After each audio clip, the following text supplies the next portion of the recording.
Time now to look at the injury report. Today's injury report is brought to you by Cape Regional Health System and Dr. Kevin McHale.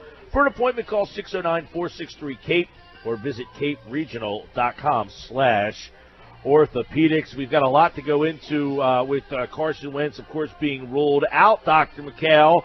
And I'm really interested to get your take on a lot of this because, you know, we had talked about the potential of him playing or not playing, and it was maybe a little aggressive.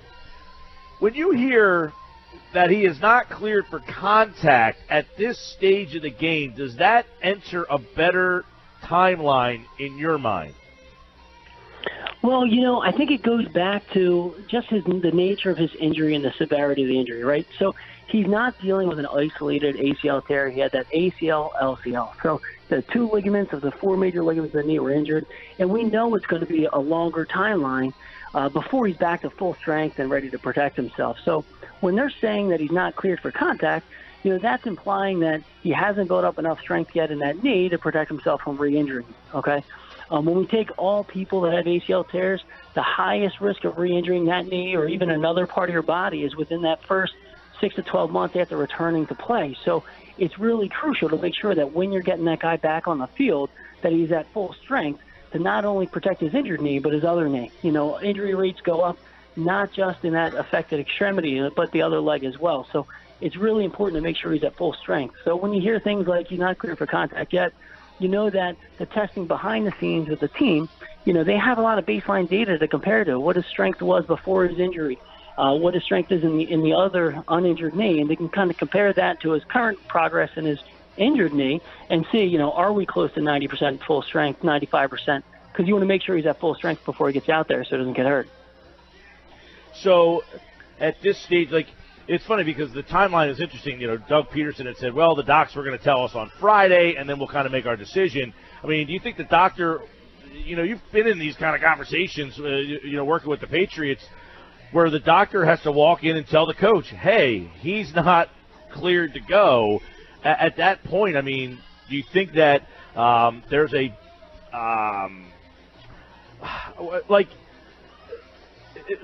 do you think at that point there's a disappointment, or do you think is there a lot of communication leading up to that point of like, hey, don't expect him to be ready to play for this game? Or do you think when they went in there on Friday they were kind of blown away a little bit?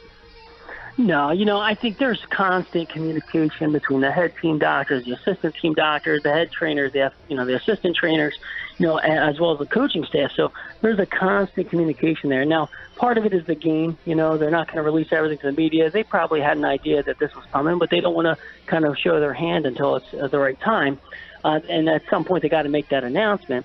It's very likely that, you know, they've watched his progress as he went. They didn't want to make a final decision until they were, you know, 100% sure. But they kind of had a good idea that this was coming. You know, back, you know, when he first injured it back in December, that timeline always said, you know, we always talk about 9 to 12 months for a standard ACL return, not even this multi-ligamentous knee injury where you have the ACL plus the LCL. So going back to December, you could have said it would have been a close call saying that September, you know, would be the time he was going to get back out there for the first game of the regular season because he'd only be at 9 months post-op at that point. And with this, you know, additional injury to the LCL, it kind of delays everything to begin with. So I wouldn't be surprised if we don't see him for a few more weeks. You know, if you look at their schedule, it may not be till week 7 when they have, you know, a full 10 months post-op that you see him out there. That wouldn't be surprising at all. You know, but it's not saying it's not possible for him to get back sooner, but I wouldn't be surprised if it takes a little longer to see him on the field. Now, I've read articles that suggest that he will not be at 100% at all this season. Like, that's just unrealistic to think. But does not being 100% and being cleared to play, are they different?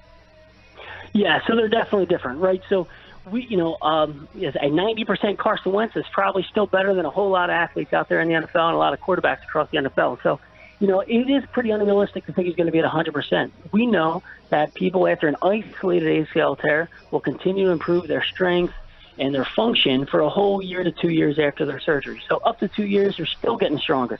And there's no question that after the big injury that he had, that he's not going to be at full strength at 9 months. You know, it's not a switch that flips that says, all right, it's 9 months, he's good to go, everything's back to normal.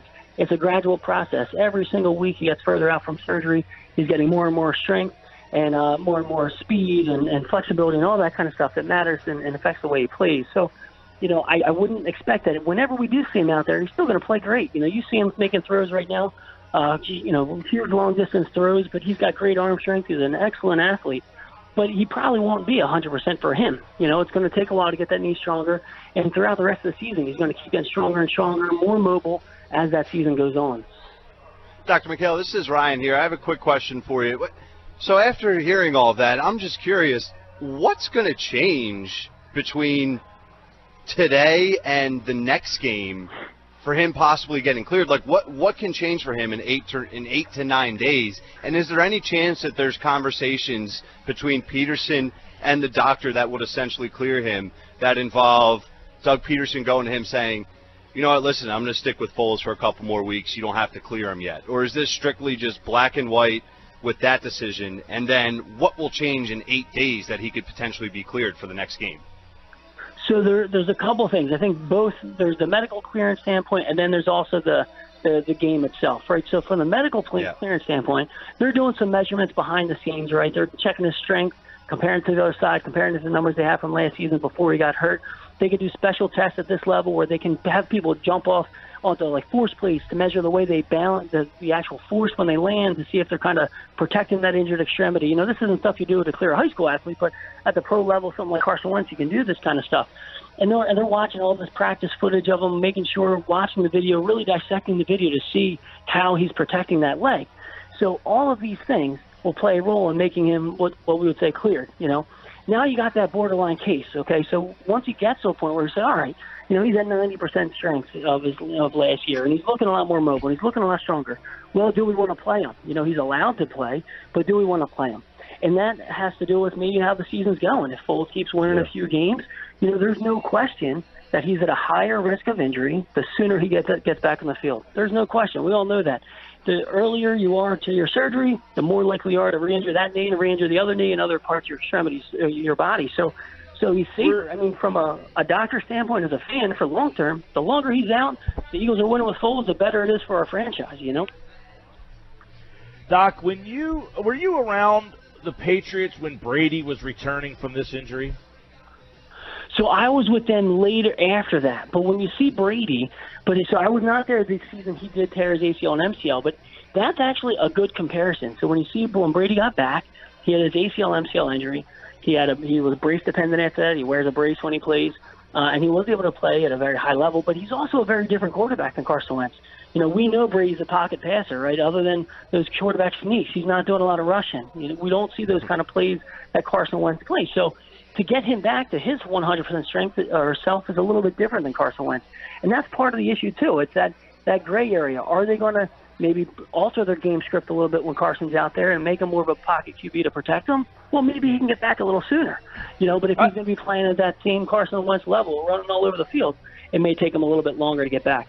And I guess a lot of people, like Deshaun Watson's playing, he tore his ACL in November. Now, he only had the ACL. He didn't have both. But are you surprised that he is cleared, ready to go to play with a November tear, and Wentz seemingly could be a couple more weeks behind him? So not surprised at all. So that 1 month is critical, right? We always say 9 to 12 months. Well, now he's at 10 months when the regular season is getting started. That's 4 games for Wentz, okay. When we talk about that being week 1 and that extra month, that's 4 weeks, So it's a huge, huge difference right there. The second is the severity of injury. With Wentz, that extra ligament delays everything. So I wouldn't be surprised if that delays it a whole extra month from that rehab.